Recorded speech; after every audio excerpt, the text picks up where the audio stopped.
그들은 눈에 보이는 세상을 의지하였고 눈에 보이는 우상을 섬겼고 끊임없이 불순종하면서 하나님을 떠난 삶을 살았습니다. 하나님은 택하신 백성이 망하는 것을 원치 않으셔서 부지런히 선지자들을 보내어서 죄에서 돌이킬 것을 거듭 권고하셨습니다. 이 애가를 쓴 예레미야도 오래전부터 남유다 백성들을 향하여서 바벨론에게 항복하는 것이 하나님의 뜻이라고 선포해 왔습니다. 그의 메시지를, 그 전하는 메시지를 싫어한 남유다 백성들은 그를 깊은 구더기 속으로 던졌습니다. 오늘 본문 내용의 직전인 53절을 보면 그들이 내 생명을 끊으려고 나를 구덩이에 넣고 그 위에 돌을 던졌다라고 합니다. 가만히 놔둬도 그 구덩이에서 굶어 죽게 될 것이 뻔한데 얼마나 예레미야를 싫어하였던지 돌까지 위에서 던졌다고 합니다. 이처럼 예레미야를 포함하여서 많은 선지자를 보내어서 그들이 주님께로 돌이키기를 하나님은 원하셨지만 그들은 오히려 마음이 완악해져서 선지자들을 핍박하고 죽였습니다. 그리고 그 땅에 호련히 심판이 임했습니다. 경고하신 바대로 바벨론 군대가 쳐들어와서 예루살렘 성을 무너뜨리고 불지르고 닥친 대로 다 죽이고 살아남은 자들은 포로로 끌고 갔습니다. 그들이 휩쓸고 간 뒤에는 마치 폭풍이 훑고 지나간 것처럼 황폐하여졌습니다. 마치 하나님이 그들의 대적이 되어서 마구 치시고 밀어붙이시고 그들의 기도마저 외면하시는 듯 그렇게 여겨졌습니다.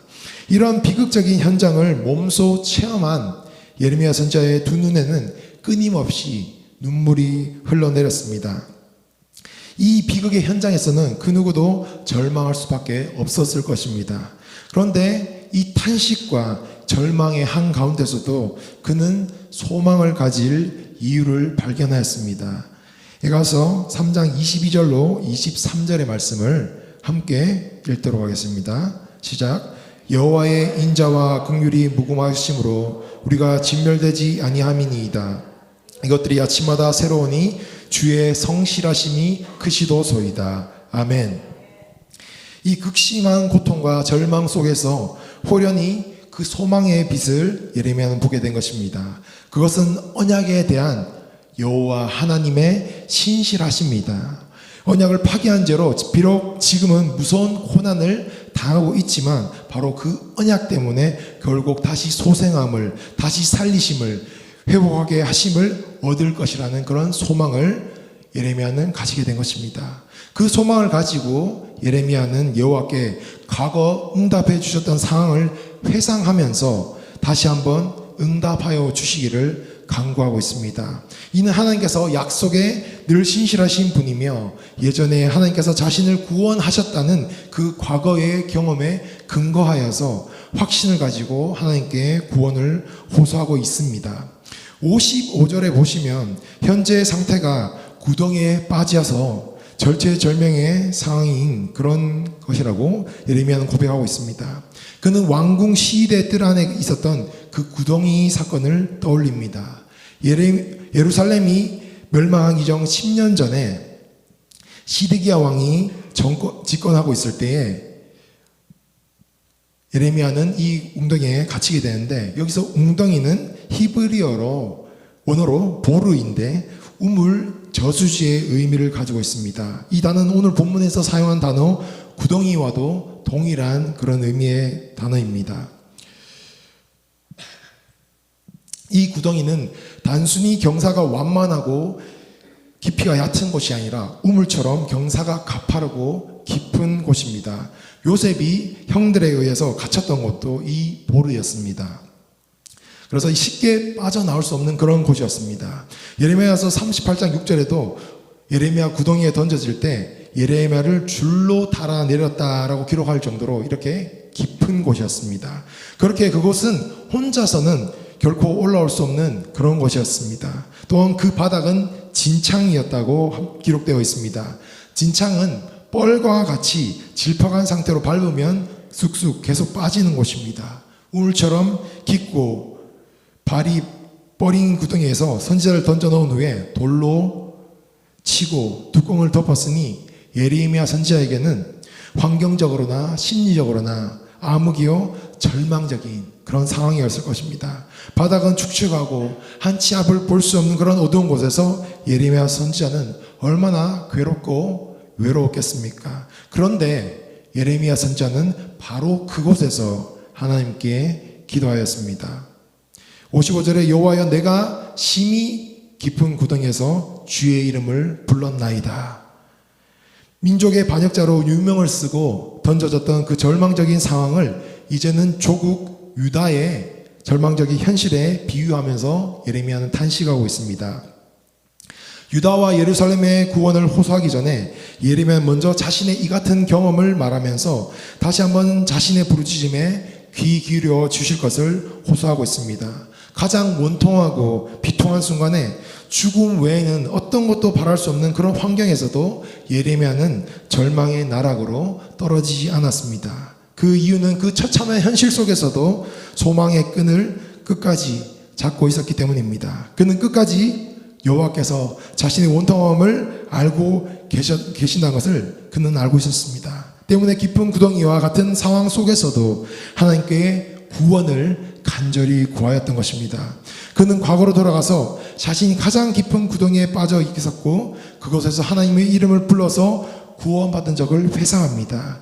지금은 예전같이 않았지만 과거에도 신실하게 도와주셨던 하나님께서 지금도 도와주실 것을 확신하기 위하여서 하나님께서 하셨던 일들을 회상한 것입니다. 우리의 당면한 현실도 비참하고 절망적일 수 있지만 예레미야처럼 하나님께서 나의 기도를 들어주실 것이라는 믿음과 확신 가운데 간구함으로 소망 되신 주님을 붙드시는 여러분 되시기를 축복합니다. 56절에 예레미야는 하나님께서 자신의 음성을 들었던 것을 기억합니다. 예레미야가 담대한 믿음의 기도를 올려드릴 수 있었던 근거는 단순히 지식적으로 알고 구하는 것이 아니라 직접 자신의 삶을 인도하시고 응답하신 신실하신 하나님을 기억하였기 때문입니다. 그러면서 하나님께서 현재 자신의 외침과 도움을 요청한 소리에 귀를 닫지 말아달라고 요청하고 있습니다. 이것은 과거에도 자신의 음성을 들으신 그 하나님께서 현재 이 도움의 외침도 들어주시리라는 그런 확신에서 비롯된 그런 요청이었습니다. 그는 오늘 본장의 41절에서 하나님을 구름에 가려진 분으로 묘사하였습니다. 그래야 해서 현재 자신의 상황을 기도가 원활하게 상달되지 않은 상태로 보고 있습니다. 구름에 가려졌다는 것은 귀가 가려졌다는 것과 모두 기도를 듣지 않는다는 것을 표현하고 있습니다. 그래서 하나님께서 귀를 여시고 기도를 들으시며 응답하여 주시기를 간곡히 요청하고 있습니다. 57절에 예레미야 자신이 여호와를 불렀을 때 여호와께서 자신에게 가까이 오셨다고 말하고 있습니다. 이것은 과거에 하나님께서 자신의 기도에 응답하셨다는 사실을 재차 강조하는 것입니다. 또한 이때 예레미야가 들은 하나님의 말씀은 두려워하지 말라였습니다. 이 두려워하지 말라는 표현은 예레미야가 전체에서 유일하게 여기에서 나타나는 하나님의 직접적인 말씀을 인용한 것입니다. 이 말은 여호와께서 본격적으로 도움의 손길을 내미시기에 앞서서 공경에 처해 구원을 요청한 사람을 안심시키기 위해서 들려주시는 말씀입니다. 그리고 이 말씀은 예레미야에게 선지자의 소명을 재확인시킬 때도 이 말씀을 하여 주셨습니다. 하나님께서는 왜 두려워하지 말라고 말씀하셨을까요? 이 두려움이 치명적인 그런 폐해를 가져올 수 있기 때문입니다. 가네스 바네아에서 이스라엘 백성들은 정탐꾼들의 말을 듣고 두려움에 빠지게 됩니다.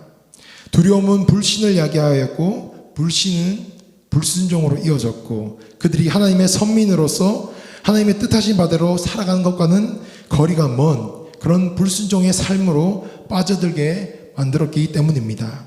하나님께서는 두려워하는 자, 상처 입은 자를 위로하시는 분이십니다. 그리고 오늘 우리에게도 가까이 다가오셔서 두려워하지 말라고 말씀하십니다.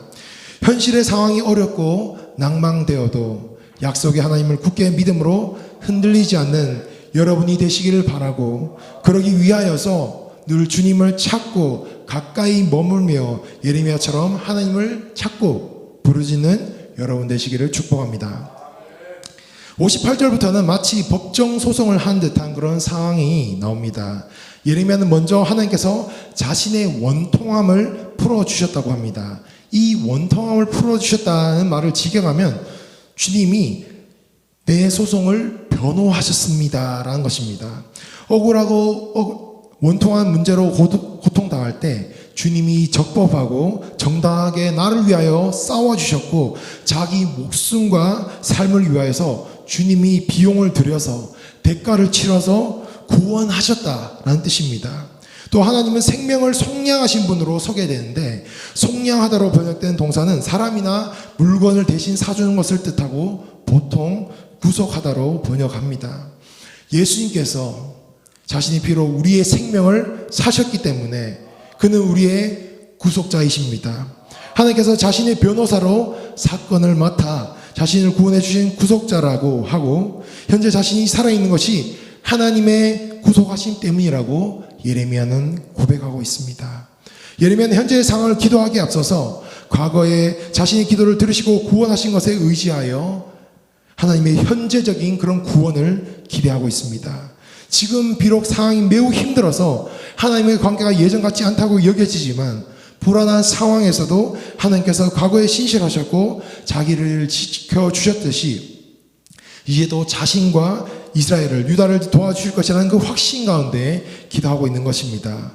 우리가 조금도 의심하지 말고 두려워하지 말고 확신 가운데 하나님께 나아갈 수 있는 이유는 하나님의 생각은 우리와는 상상할 수 없이 높고 우리의 생각과는 전혀 다른 분이시기 때문입니다.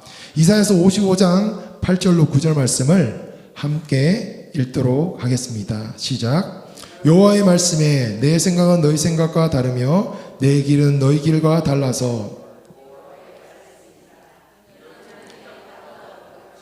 내 길은 너희 길보다 높으며 내 생각은 너희 생각보다 높으니라.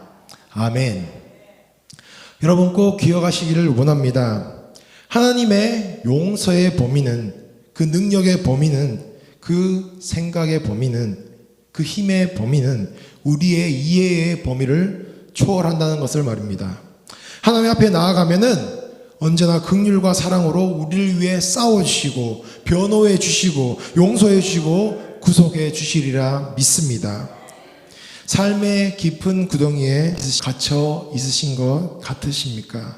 그 구덩이에서도 하나님만 바라보시고 하나님의 은혜를 붙드시는 여러분 되시기를 축복합니다. 59절부터는 예레미야가 하나님께 본격적으로 도움을 요청하기 시작합니다.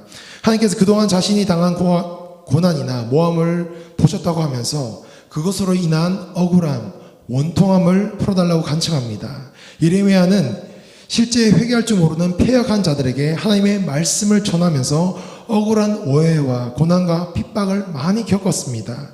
이렇게 어려움에 처할 때마다 예레미야는 하나님께 기도했고 하나님께서는 예레미야에게 때를 따라 돕는 은혜로 도움을 베푸셨습니다. 그런 주님을 마치 세상의 정의로운 재판장으로 예레미야는 여기고 있습니다.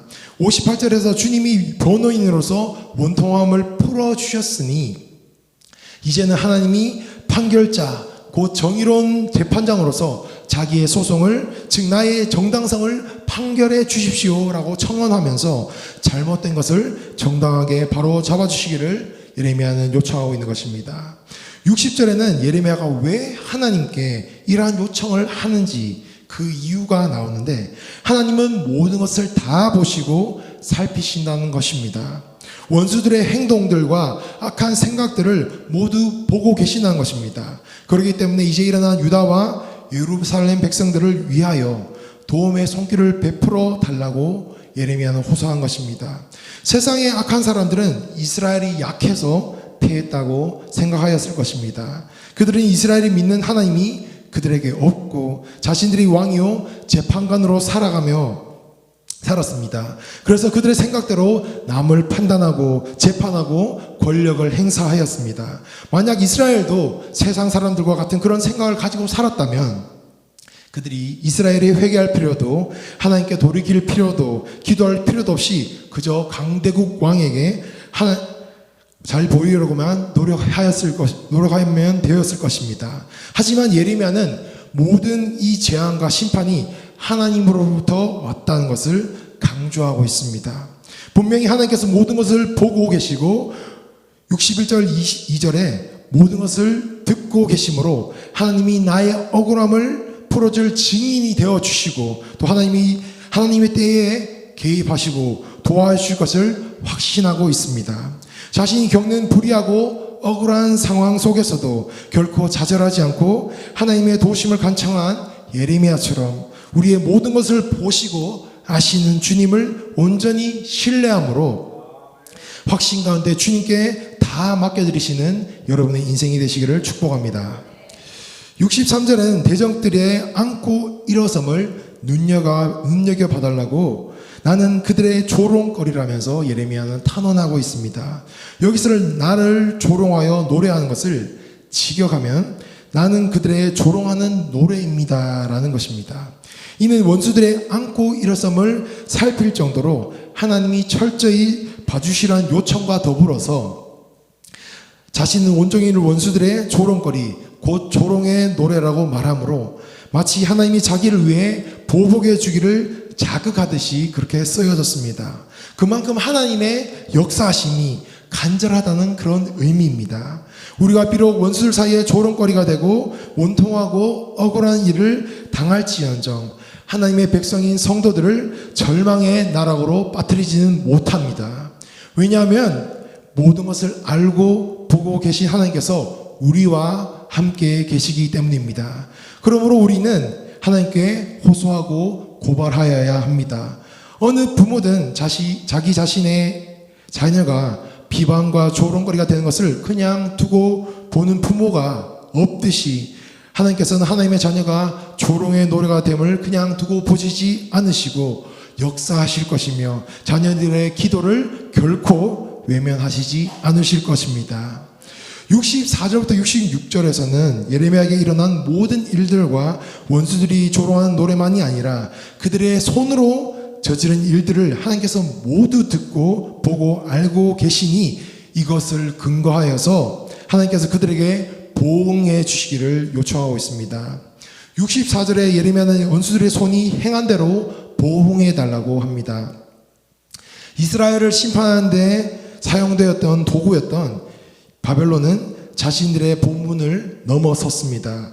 즉 유다에 대해 하나님께서 원하신 것 이상의 그런 가혹한 행위를 하였던 것입니다. 여기서 예레미야는 그들이 행한 대로 갚아주기를 원하는 마음으로 신명기 19장에 눈에는 눈, 이에는 이 동해의 보복을 가져왔는데 죄의 대가를 정확히 치르는 것이 하나님의 공의와 정의라 생각하였기 때문입니다. 이 동해의 보복의 원칙은 과도한 보복이나 형벌을 막기 위한 그런 법칙이었습니다. 그들이 말로 범죄하면 그에 상응하는 벌을, 행동으로 범죄하였으면 그에 상응하는 벌을 내려달라고 구체적으로 요청하는 것인데 이것이 사적이고 개인적인 감정을 실어서 하는 것이 아니라 하나님의 공의와 정의가 이루어지길 소망하는 마음으로 예레미야는 요청하고 있는 것입니다. 하나님의 공의로 살아 역사심으로 자신의 믿음이 헛되지 않았음을 확신한 가운데 하나님께 요청하고 있습니다. 65절에 그들에게 거만한 마음을 주시고 라는 부분을 보면 크게 위협적이지 않게 느껴질 수도 있지만 이 거만함이란 원수에게도 줄 정도로 아주 치명적인 것입니다.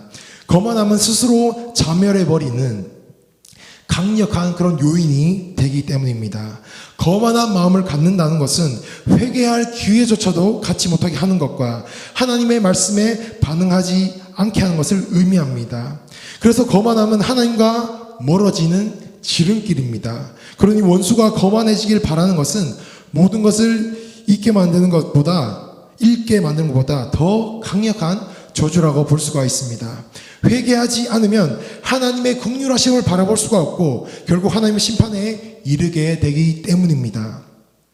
이 말씀을 통하여서 우리의 거만함을 내려놓고 겸손함으로 주님 앞에 나아갈 수 있는 은혜가 있으시기를 축복합니다. 예레미야는 마지막으로 하나님의 진노로 그들을 끝까지 추격하여서 진멸해달라고 요청하고 있습니다. 이것은 유다와 예루살렘이 범죄하였을 때 오늘 본장의 43절에 하나님이 추격하시며 죽이시고 긍휼을 베풀지 아니하셨던 것처럼 유다의 원수들에게도 그렇게 해달라고 요청하는 것입니다. 하나님께서 그렇게 하신다면 결국 원수들은 철저히 멸절당하고 말 것이기 때문입니다. 그리고 그 원수가 멸절당하는 날이 자기 죄에서 돌이키고 끝까지 인내하며 소망을 버리지 않는 자기 백성의 구원의 날이 될 것임을 예레미야는 확신하였습니다. 이 예레미야가 바라보았던 예루살렘의 멸망과 황폐한 상태는 보는 사람 누구라도 마음이 무너져 내릴 만큼의 참혹함이었습니다. 그러나 예레미야는 그 차원을 넘어서서 그 가운데서 하나님께 부르짖었습니다. 하나님께 간구하였습니다. 그래서 슬픔과 고통이 가득해 보이는 이 예레미야 애가는 하나님께서 우리에게 선물해 주신 기도의 방편이요 기도의 언어들입니다. 하나님만 바라보라, 하나님께 아뢰라. 하나님, 우리가 어떠한 상황에 있든지 우리를 보고 계시고 듣고 계시니 언제든 하나님을 찾고 구하라고 우리에게 요청하고 있는 것입니다. 여러분, 삶의 가장 힘든 순간에 깊고 어두운 구덩이 같은 상황, 그 상황은 우리에게 누구에게나 찾아올 수 있는 것입니다. 우리가 스스로 자체에서 다가온 상황과 환경은 분명히 아닐 테지만 우리는 더 이상 소망이 보이지 않는 막다른 길에 다다르면 그제야 하나님을 간절하게 찾는 그런 경향이 누구에게나 있습니다. 그래서 본문의 구덩이는 우리가 하나님을 찾게 되는 상태라고도 볼 수가 있습니다. 이 정도가 되어야만이 우리가 전심을 다해 진심으로 하나님을 찾게 된다는 것입니다. 그러니 우리는 그 구덩이와 같은 최악의 상황에서도 여전히 우리는 예레미야처럼 하나님을 향해 기도할 수 있어야 합니다. 하나님은 절대로 우리의 기도를 외면하지 않으십니다. 비록 더디 이루어진 것 같아도 포기하지 않고 인내하고 기다리면 반드시 하나님의 구원이 임하게 될 것입니다. 예레미야는 깊은 구덩이 속에서도 하나님의 도우심을 기다렸고 또한 간절하게 기도함으로 말미암아 구덩이를 빠져나오는 그런 은혜를 받게 되었습니다. 성도 여러분, 길고 길어서 끝나지 않을 것만 같은 밤을 지날 때에도 우리의 삶이 깊은 구덩이에 빠져서 헤어날 수 없을 것 같을 때에도 여전히 하나님이 보고 계심을, 듣고 계심을, 함께 계심을 기억하시길 원합니다. 하나님을 붙잡은 성도는 사방으로 우겨쌈을 당하여도 망하지 않는 사람들입니다. 거꾸로 트림을 당해도 망하지 아니하고 죽은 자 같으나 우리가 살아있고 아무것도 없는 자 같으나 모든 것을 가진 자가 될 수가 있습니다. 예레미야처럼 깊은 구덩이 속에서도 하나님의 응답을 확신한 믿음을 가지고 기도할 수 있는 저와 여러분이 되기를 주님의 이름으로 축복합니다. 이 시간 함께 기도하겠습니다.